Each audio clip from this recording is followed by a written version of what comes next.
Vamos a comenzar. La oración y el pecado de muerte. Y vamos a ir allí en Primera de Juan 5:13, que es donde nos quedamos la ocasión pasada. Primera de Juan 5:13. ¿Listos?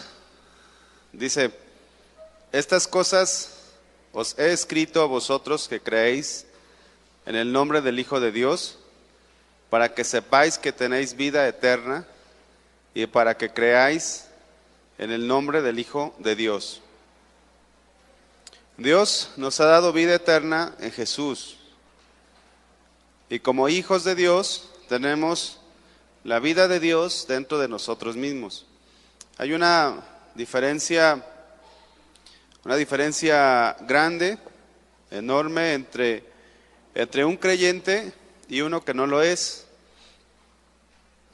Juan, el apóstol, a través de su carta nos ha dicho muchas diferencias, pero una de ellas que aquí vuelve a marcar es que un cristiano tiene la vida eterna, tiene la vida de Dios. Cuando nosotros creemos en Jesús, llegamos a tener la vida de Dios. Y la vida se refiere a las mismas características de Dios. Dice la palabra que nosotros estábamos muertos en nuestros delitos y pecados, y el Señor nos dio vida, nos dio su propia vida, la vida del Señor. Ahora, siempre nos encontramos dentro del cristianismo con personas que no manifiestan esa vida. Conozco a un hombre que ha llegado a ofender verbalmente a su esposa, es un hombre ya casado. Y bueno, él dice que es cristiano. Ahora nosotros pues naturalmente no podemos decir si es o no es, pero el hecho de que él esté ofendiendo verbalmente a su esposa puede ser porque sea una persona inmadura, puede ser porque sea una persona nueva en la fe, en los caminos de Dios, o puede ser también porque que le falte crecimiento espiritual. Pero como creyentes todos debemos de manifestar la vida de Dios, y la vida de Dios habla también acerca de los frutos del Espíritu Santo: amor, gozo, paz, paciencia, benignidad. Entonces, si una persona no manifiesta esa vida, pues no tiene al Señor. Pero si puede ser también que sea una persona chica, un niño espiritual, una niña espiritual, pero lo malo sería que esta persona se creyera cristiana o cristiano, pero en realidad no tenga la vida de Dios.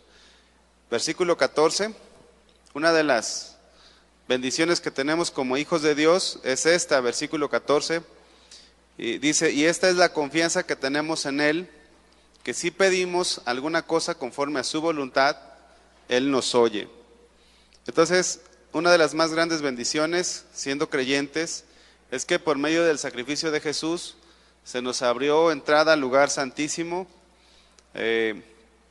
se quitó la pared intermedia que había entre nosotros y Dios, y ahora podemos ir directamente al Padre y orar.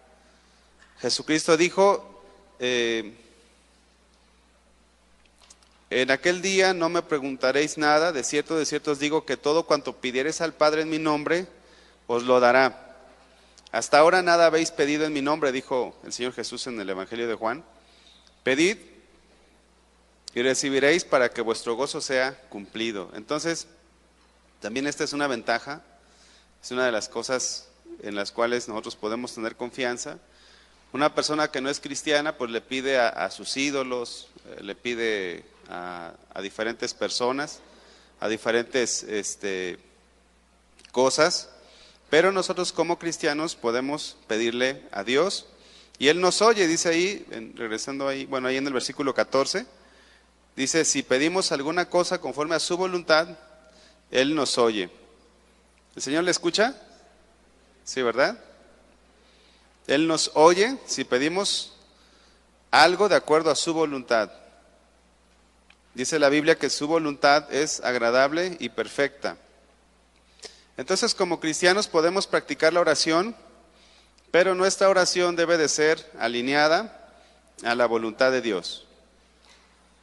Y cuando es alineada a la voluntad de Dios, Dios contesta nuestra oración, pero cuando no es alineada a su voluntad, pues Dios no nos contesta. Aunque a veces Dios contesta ciertas oraciones que no son su voluntad, pero para que nosotros aprendamos, muchas veces son para que salga a relucir lo que hay en tu corazón. ¿Se acuerdan cuando el pueblo de Israel pidió carne? Y no era la voluntad de Dios darles carne, pero Él se las dio y después trajo un juicio sobre ellos. Entonces, sin embargo, cuando pedimos algo de acuerdo a su voluntad, el Señor nos oye. Versículo 15. Y si sabemos que Él nos oye en cualquier cosa que pidamos, sabemos que tenemos las peticiones que le hayamos hecho. Sabemos que tenemos las peticiones que le hayamos hecho. Pero un ejemplo clásico de oraciones no contestadas es cuando el apóstol Pablo rogó 3 veces y el Señor no le quitó el aguijón, pero le dio su gracia para poder soportar la prueba. Fíjense que en esta semana yo he podido experimentar, en esta semana y siempre vemos la mano de Dios, pero en esta semana de forma palpable yo he podido ver oraciones contestadas, pero también he podido ver oraciones no contestadas. Entonces un ejemplo de las que el Señor me ha contestado es que mi abuelita se cayó y se le formó un coágulo en la cabeza. Entonces tuvieron que operarla. Pero era una operación, pues por la edad en la edad que ella tiene, era una operación difícil. Y ella no es cristiana. Yo pedí a Dios, le dije, Señor, te pido que mi abuelita soporte la operación y le des una oportunidad más de arrepentimiento, porque se le había ido el conocimiento, ya no estaba consciente, ya no conocía a nadie. Y Dios me contestó, y así me contestó en otras cosas, pero también no me contestó en otras más. Ahora, lo interesante aquí es que, sabiendo que la voluntad de Dios es agradable y perfecta, debemos descansar cuando oramos. Oramos y descansamos en Dios, y Él sabrá si nos contesta o no.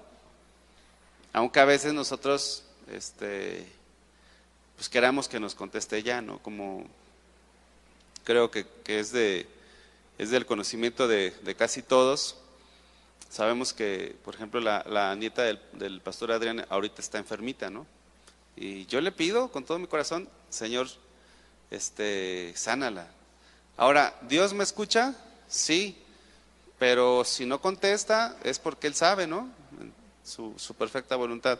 Y así les puedo dar muchos ejemplos. Pero el tema que estamos estudiando es la oración y el pecado de muerte.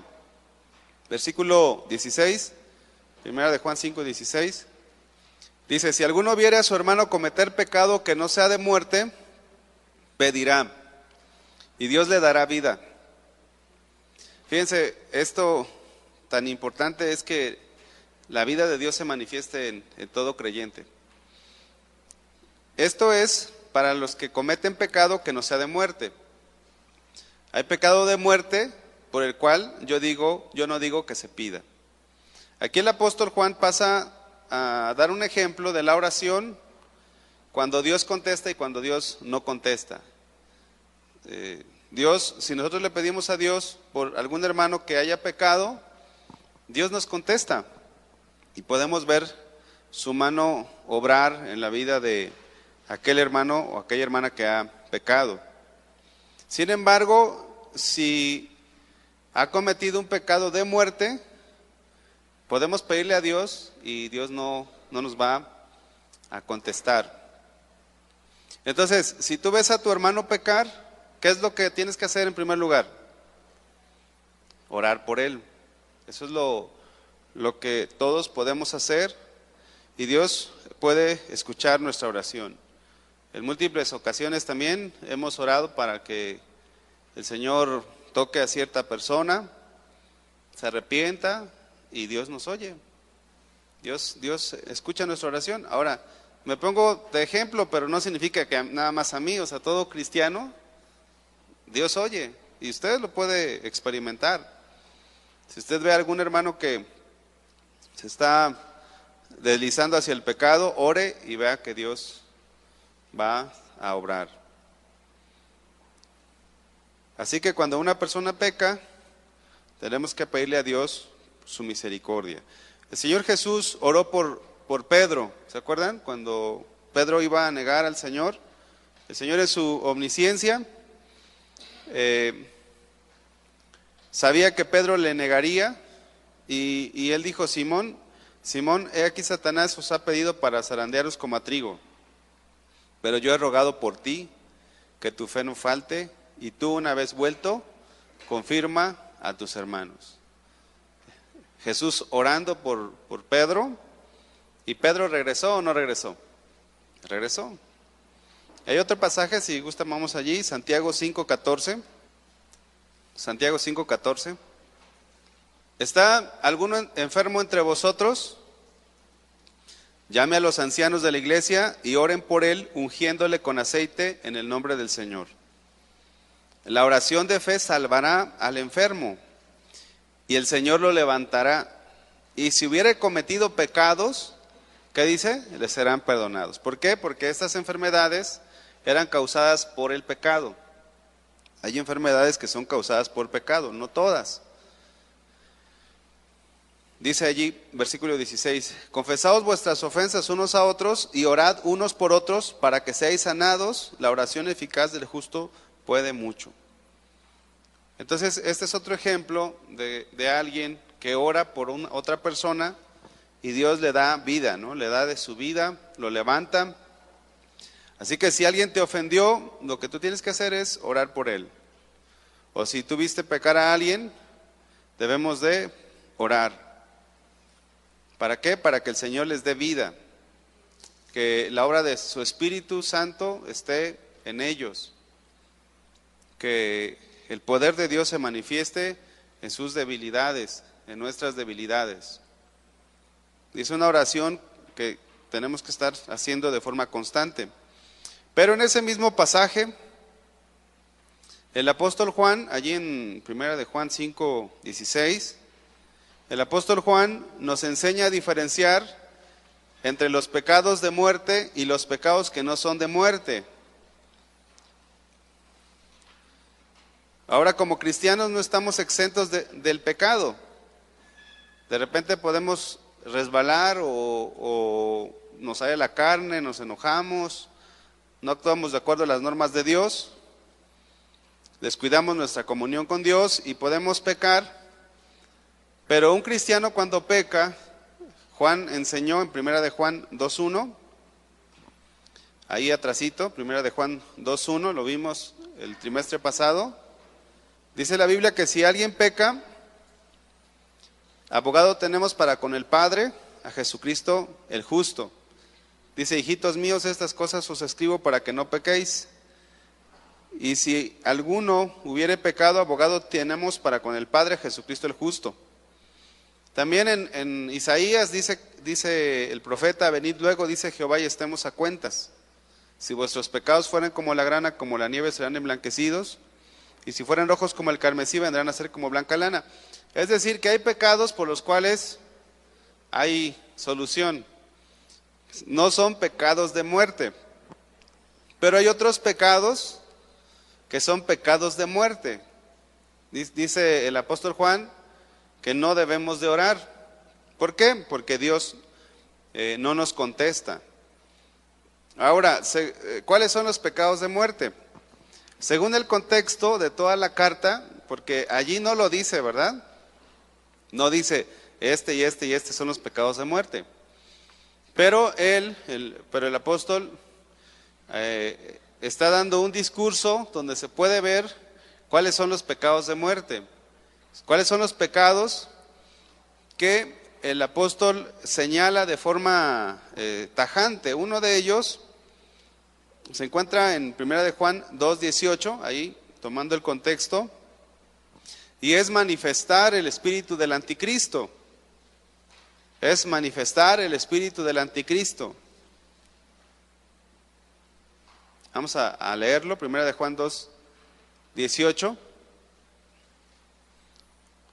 Vamos a ver 3 pecados de muerte que se puede ver ahí en la Biblia. Uno es manifestar el espíritu del anticristo. Dice versículo 18, 1 de Juan 2, 18. Hijitos, ya es el último tiempo, y según vosotros oísteis que el anticristo viene, así han surgido muchos anticristos. Por esto conocemos que es el último tiempo. Salieron de nosotros, pero no eran de nosotros, porque si hubiesen sido de nosotros, habrían permanecido con nosotros. Pero salieron para que se manifestase que no todos son de nosotros. Pero vosotros, o sea, hace la distinción entre los anticristos y los cristianos, pero vosotros tenéis la unción del Santo, el Espíritu de Dios, y conocéis todas las cosas. No os escribo como si ignoraseis la verdad, sino porque la conocéis y porque ninguna mentira procede de la verdad. Versículo 22. ¿Quién es el mentiroso? Sino el que niega que Jesús es el Cristo. Este es el anticristo, el que niega al Padre y al Hijo. Entonces, ¿cuáles son los pecados imperdonables? Pues es el que manifiesta el espíritu del anticristo. ¿Y qué es lo que hace o cómo se manifiesta el espíritu del anticristo? Se manifiesta negando la divinidad de Jesús, negando al Padre y al Hijo. Versículo 23, todo aquel que niega al Hijo tampoco tiene al Padre. El que confiesa al Hijo tiene al Padre.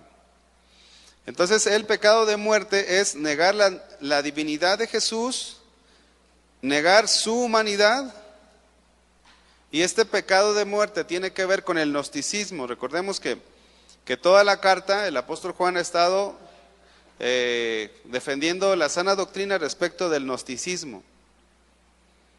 Los gnósticos no se salvaban, según ellos, a través de Jesús, sino a través del conocimiento o la gnosis. Ellos negaban por completo la obra de Jesús en la cruz, porque los gnósticos decían que la carne era mala.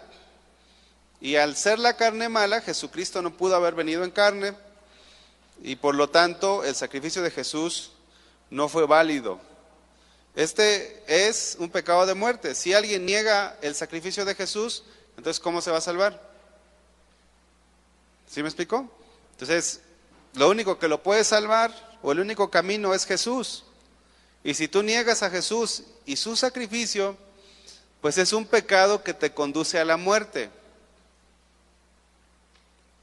Vas camino hacia la muerte. El pecado de muerte también se traduce en otras versiones como un pecado que te conduce a la muerte.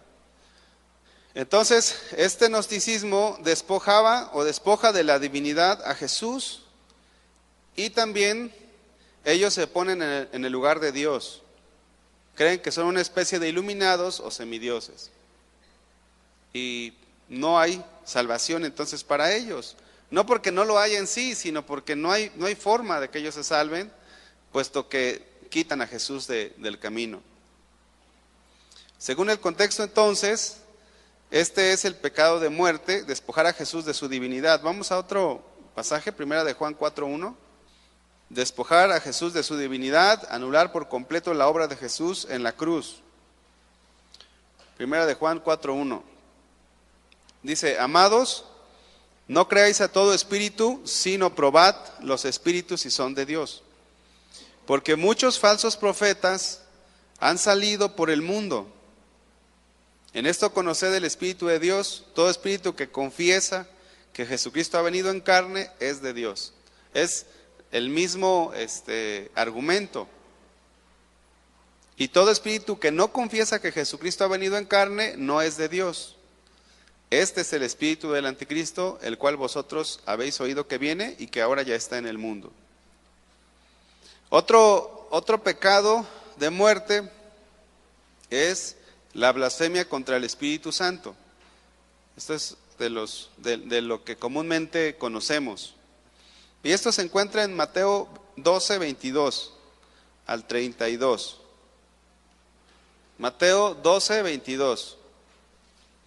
Dice, entonces fue traído a él un endemoniado, ciego y mudo, y le sanó, de tal manera que el ciego y el mudo veía y hablaba.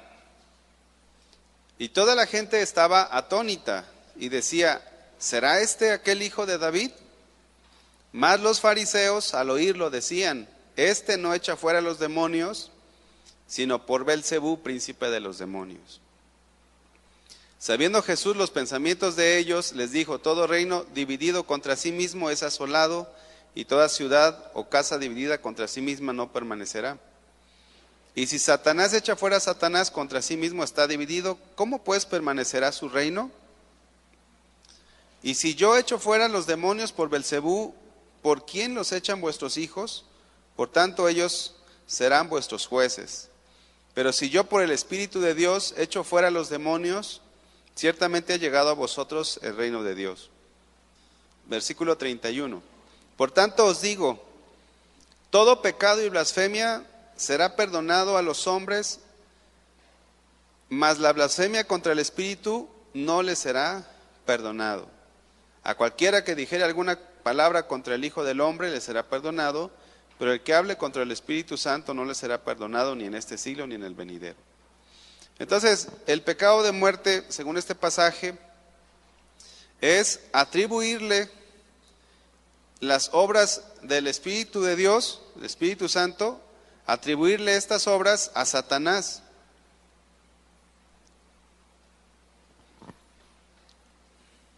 Entonces, rechazar su obra, rechazar la divinidad de Jesús y atribuirle a Satanás las obras de Jesús son pecados de muerte.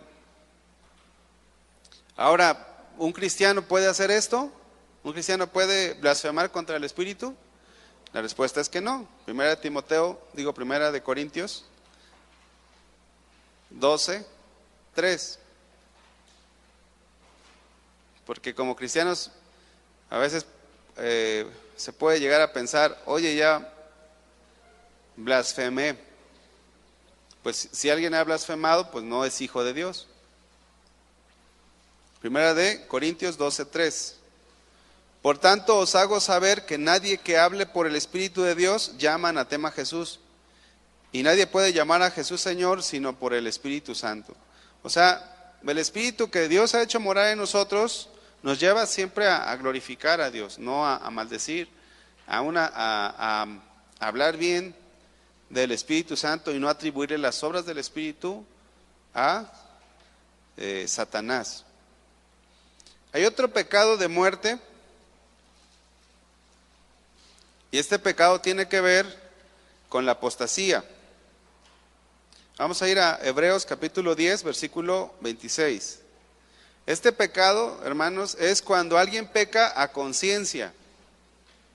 Es cuando alguien peca a conciencia. Pecado de muerte es cuando alguien peca a conciencia. O sea que sabiendo que está mal, aún así lo haces. Hebreos 10, 26. ¿Ya están ahí? Dice, porque si pecaremos voluntariamente, después de haber recibido el conocimiento de la verdad, ya no queda más sacrificio por los pecados. ¿Se acuerdan que el apóstol Pablo dice que él pecaba pero por ignorancia? Y nosotros pecábamos estando en nuestra ignorancia. Pero si alguien ya ha tenido el conocimiento de la verdad y vuelve a pecar, ya no hay más sacrificio por él. O sea, ya no va a morir otra vez Jesús por él. Versículo 27, sino una horrenda expectación de juicio y de hervor de fuego que ha de devorar a los adversarios. El que viola la ley de Moisés por el testimonio de 2 o 3 testigos muera irremisiblemente. Versículo 28. Versículo 29, ¿cuánto mayor castigo pensáis que merecerá el que pisoteare al Hijo de Dios y tuviere por inmunda la sangre del pacto? O sea, niega el sacrificio de Jesús. en el cual fue santificado e hiciere afrenta al Espíritu de gracia. Ahí está también el Espíritu Santo. Pues conocemos al que dijo, mía es la venganza, yo daré el pago, dice el Señor. Y otra vez, el Señor juzgará a su pueblo. Versículo 31, horrenda cosa es caer en manos de del Dios vivo. En el Antiguo Testamento, hermanos, cuando las personas pecaban, no siempre se ofrecía sacrificio por ellos. ¿De qué dependía que se ofreciera un sacrificio por ellos? Cuando el pecado que cometían era involuntario. Vamos a ir a Números capítulo 15, versículo 27. Números 15, 27. ¿Ya están ahí? Dice, si una persona pecare por yerro, en otra versión, dice, si un individuo comete un pecado involuntariamente, la persona culpable llevará una cabra de 1 año como ofrenda por el pecado. Y el sacerdote hará expiación por la persona que haya pecado por yerro. Cuando pecaré por yerro delante de Jehová, la reconciliará y le será perdonado. Versículo 29. El nacido entre los hijos de Israel y el extranjero que habitar entre ellos, una misma ley tendréis para el que hiciere algo por yerro. Mas la persona que hiciere algo con soberbia, así el natural como el extranjero, ultraja a Jehová. Esa persona será cortada de en medio de su pueblo, por cuanto tuvo en poco la palabra de Jehová y menospreció su mandamiento. Enteramente será cortada esa persona, su iniquidad caerá sobre ella. Entonces, hay pecados de muerte. Cuando una persona peca deliberadamente, a conciencia, sabiendo, oye, pero es que si pecas te vas a ir al infierno, pues yo me voy al infierno 10 veces si quiero, ¿verdad? Y con altanería, así con una cosa fea, con soberbia. Y le sacas Hebreos 10:26, porque si pecaremos voluntariamente después de haber recibido el conocimiento de la verdad, ya no queda más sacrificio por tus pecados. Ya no hay más que hacer por ti. Pues no me importa. ¿Estás consciente? Al final, hermano. Yo sé que hay muchas preguntas, ¿verdad? Pero son temas complicados. Pero ahí está en la Biblia. Ya no queda más, ya no se puede hacer más. Pero fíjense, vamos a seguir, porque yo sé que hay dudas, pero Juan lo aclara en los siguientes versículos. Versículo 17, primera de Juan 5:17. Toda injusticia es pecado, pero hay pecado no de muerte. En la manera de enseñar el apóstol Juan, en toda su epístola, fíjate, siempre manejó estas dos cosas. O eres cristiano o no lo eres.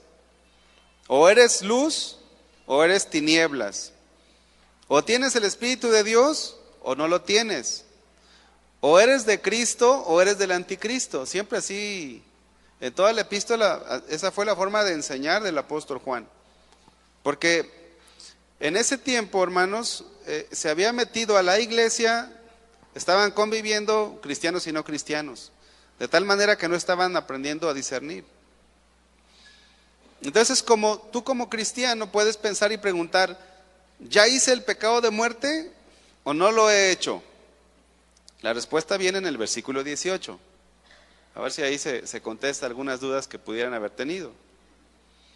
Sabemos, esta palabra sabemos, el apóstol Juan la ha manejado en toda su epístola. Ustedes pueden buscar toda esta palabra, sabemos, conocemos, entendemos, todo esto, Juan lo maneja mucho en su epístola. Primera de Juan 5:18. Dice, sabemos, conocemos, comprendemos, estamos informados, que todo aquel que ha nacido de Dios, es decir, que tiene la simiente de Dios, que ha sido sellado por el Espíritu de Dios, que ha sido engendrado por Dios, que tiene la vida de Dios, no practica, ¿qué? el pecado. Una persona que comete el pecado de muerte no solamente lo ha practicado, sino que ha llegado a límites muy, muy altos. Porque una cosa es que tú como cristiano digas, te fuiste a ver el partido de las Chivas y perdieron, y en tu tristeza o desesperación, si eres muy fanático, te dijeron, oye, pues tómate una cerveza, estas Chivas de balde les voy y miren, ganó el León, échamela pues. Y te tomaste una, y te tomaste dos, y al rato llegas a tu casa y golpeaste a tu esposa. ¿Y yo qué culpa tengo que hayan perdido las Chivas? Y hiciste cosas, chocaste y te bajaste y golpeaste a la persona. Una cosa es ese pecado y otra cosa es blasfemar en contra del Espíritu Santo. Otra cosa es que abiertamente tú renuncies, que sabiendo, es lo que comúnmente hacemos cuando comparamos el pecado de Pedro, ¿verdad? Y el pecado de Judas. Ese es un ejemplo también típico. Entonces, no practica el pecado significa no fabrica el pecado, no es una fábrica de pecado, no produce pecado diario, no es esclavo del pecado. Ahora, si un cristiano no practica el pecado, mucho menos va a cometer el pecado de muerte, porque está muy lejos. ¿Sí me explico? ¿Sí o no? Más o menos. Por eso la importancia de orar, ¿verdad? Señor, ábrenos el entendimiento, porque esto era lo que decía Juan, ¿verdad? Conocemos. Dice aquí, versículo 18, pues aquel que fue engendrado por Dios le guarda. O sea, Jesucristo, porque Jesús le guarda y el maligno no le toca. Son dos verdades sumamente importantes dentro de nuestra vida cristiana. Todos los que hemos nacido de Dios somos guardados por el Señor y el maligno no nos toca. Mi mamá me preguntó en alguna ocasión cuando ella empezaba su cristianismo, oye hijo, ¿y los brujos ya no nos hacen nada? ¿Verdad? Los demonios ya no nos hacen nada, los hechiceros y todos ellos, nada mamá, estamos guardados por Dios. Pero si tú no eres hijo de Dios, pues sí te toca. Es más, estás bajo el poder del maligno. Así lo dice Juan. Amén. Entonces, todos los que hemos nacido de Dios somos guardados por el Señor Jesús y el maligno no nos toca. Por lo cual un cristiano no puede cometer pecado de muerte. ¿Por qué el apóstol hace esta distinción? Porque los gnósticos se habían colado en la iglesia. Ellos estaban viviendo un libertinaje. Ellos decían que como la carne era mala y no tenía forma de regenerarse, pues ellos podían hacer con la carne lo que quisieran. Al cabo, la carne se iba a condenar. Pero eso estaba influenciando a los cristianos en Asia y por eso el apóstol Juan escribe esta epístola. Si vemos a un cristiano que peca, pues oremos para que el Señor lo restaure. Ahora sabemos, hermanos, que cuando un cristiano peca, ¿qué sucede con ese cristiano? Dios nos disciplina. Si pecamos, Dios nos disciplina. ¿Ok? Vamos al versículo 19. Primera de Juan 5, 19. Sabemos que somos de Dios. ¿Cuántos son de Dios? ¿Sí? Miren, los que somos de Dios no tenemos dudas. ¿Por qué? Porque el Espíritu nos da testimonio a nuestro espíritu de que somos hijos de Dios. O sea, no decimos, ay, a lo mejor, no. Tenemos el testimonio de Dios en nuestra vida. ¿Usted lo tiene? Sí. Sabemos que somos de Dios y el mundo entero está bajo el maligno. Nuevamente Juan enfatiza nuestra posición ante Dios y la posición que este mundo tiene. Este mundo entero está bajo el maligno. Ahora, como cristianos nacidos de nuevo, sabemos que tenemos la convicción fuerte de lo que somos. Dice Romanos 8:16, si gusta vamos ahí. Y el Espíritu mismo da testimonio a nuestro espíritu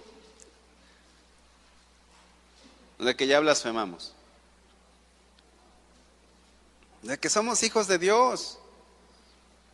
Sí, a lo mejor vamos a en algún momento pecar, que el apóstol Pablo escribe y dice, hijitos míos, estas cosas les escribo para que no pequen. Pero si alguno hubiere pecado, abogado tiene para con el Padre, a Jesucristo el justo.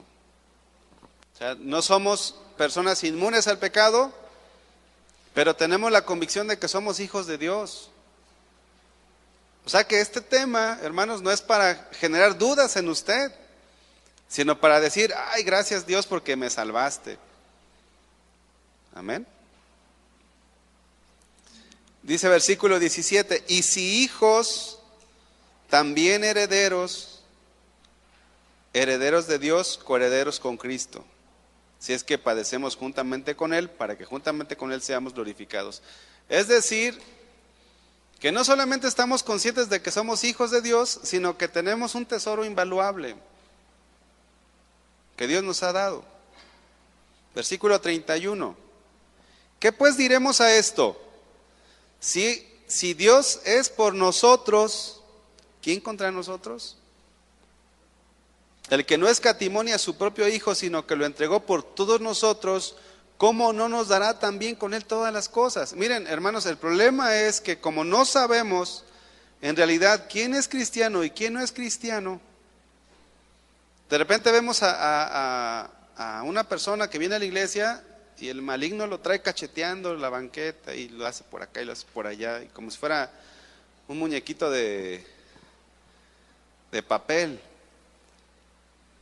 Pero si nosotros somos de Dios. Ahora, repito, el ejemplo al inicio, puede ser que tú seas un pequeño en la fe. Y como pequeño en la fe, te tropiezas, caes, lloras. ¿Sí o no los que somos papás, nuestros hijos? ¿Cuántas veces se cayeron de chiquitos? Pero si ya de grandes se caen, ya dices, este no está normal. ¿Verdad? Imagínate de 20 años o de 18 años, se caiga, oye, no, ya no es normal. Pero un niño espiritual se comprende porque se está formando el carácter en él. Dice versículo, vamos a leer el 37, pueden leerlo todo, pero el 37 dice, antes en todas estas cosas somos más que vencedores por medio de aquel que nos amó. Por lo cual estoy seguro de que ni la muerte, ni la vida, ni ángeles, ni principados, ni potestades, ni lo presente, ni lo porvenir, ni lo alto, ni lo profundo, ni ninguna otra cosa creada nos podrá separar del amor de Dios que es en Cristo Jesús, Señor nuestro. Pero debemos de orar para que la vida de Dios se manifieste en la vida de aquel hermano que está pasando por una situación difícil. Vamos a regresar a 1 de Juan 5:20. Dice, pero sabemos que el Hijo de Dios ha venido y nos ha dado entendimiento para conocer al que es verdadero. Y estamos en el verdadero, en su Hijo Jesucristo. Este es el verdadero Dios y la vida eterna. ¿Qué tan importante fue para el apóstol Juan que los cristianos de Asia tuvieran este conocimiento? Y es algo que todos debemos de tener. El apóstol Pablo oraba a Dios. Él pidiéndole que los cristianos pudiéramos tener espíritu de sabiduría. Se los leo, dice, por esta causa también yo, habiendo oído de vuestra fe en el Señor Jesús y de vuestro amor para con todos los santos, no ceso de dar gracias por vosotros, haciendo memoria de vosotros en mis oraciones, para que el Dios de nuestro Señor Jesucristo, el Padre de gloria, os dé espíritu de sabiduría y de revelación en el conocimiento de Él, alumbrando los ojos de vuestro entendimiento para que sepáis cuál es la esperanza a que Él os ha llamado y cuáles las riquezas de la gloria de su herencia en los santos, y cuál la supereminente grandeza de su poder para con nosotros los que creemos según la operación del poder de su fuerza. O sea, Dios nos ha bendecido mucho. Entonces, termina el apóstol Juan, allí, 1 de Juan 5:21. Hijitos, guardaos de los ídolos. Amén. ¿Y qué más podemos decir? Bueno, pues es un tema muy grande también lo de los ídolos, ¿verdad? Pero hilándolo con lo que venimos viendo, los gnósticos tendían, o ellos empezaban a creerse superiores a los demás y se hacían ídolos de ellos mismos. Nosotros debemos de caminar siempre bajo la presencia de nuestro Dios, guardarnos de los ídolos, de todo aquello que ocupa el lugar de Dios en nuestro corazón. Entonces, ¿qué les parece si damos gracias a Dios? ¿Sí? Porque somos hijos de Dios, porque Dios nos guarda, y nuestra actitud ante el pecado hacia otras personas debe de ser siempre la oración. Pero si alguien ha negado la fe, si alguien ha negado el sacrificio de Jesús, ¿qué más se puede hacer? Oremos. Señor, te damos muchas gracias por estos temas que hemos estado estudiando, Señor, en esta carta. Gracias, Señor, porque tu palabra nos bendice. Tu palabra, Señor, nos fortalece, Señor, sabiendo que el que empezó la buena obra en nosotros la terminará. Gracias, Señor, porque estamos en el verdadero, en tu Hijo Jesús. Y sabemos, Señor, que nadie nos arrebatará de tu mano. Gracias, mi Dios. Bendice a cada estudiante, Señor, en esta tarde, en el nombre de Jesús. Amén. Dios les bendiga, hermanos.